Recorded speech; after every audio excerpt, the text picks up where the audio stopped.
Découvrez le havre de paix sénégalais de France Gall. C'est avec Michel Berger que France Gall avait découvert l'Afrique, mais c'est seule qu'elle a si souvent aimé y retourner. Sa maison de Ngor, non loin de Dakar, était devenue son refuge. C'est par une pirogue baptisée Babou, comme son surnom, que France Gall arrivait sur la rive de Ngor. Cette petite île de moins d'1 km² est depuis 1985 le havre de paix que la chanteuse s'est choisi. Au début des années 80, elle découvre l'Afrique avec Michel Berger et la bande constituée de Coluche et Daniel Balavoine.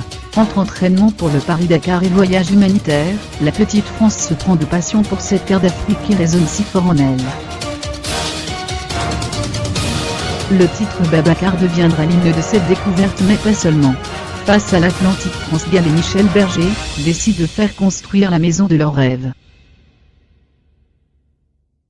Une petite bâtisse peinte en jaune, rose, rouge et vert comme un arc-en-ciel dans la vie parfois bien sombre de France Gall. Après la mort de Michel Berger en 1992 puis celle de leur fille Pauline en 1997, la petite fiancée des Français va régulièrement chercher un peu de paix au Sénégal. L'hiver souvent elle part dans sa maison qu'un soleil brûlant vient lécher en fin de journée et elle lit son livre sur la terrasse. Quand j'ai acheté ici, j'étais très entourée, je rêvais de m'y retrouver seule, et en même temps ça me paraissait le summum de la solitude.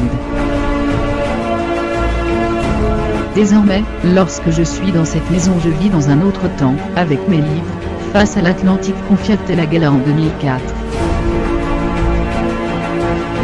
Au Sénégal aujourd'hui, on pleure la perte de cette grande âme, qui a donné de son temps et de sa notoriété pour alerter les consciences sur le drame de la pauvreté en Afrique.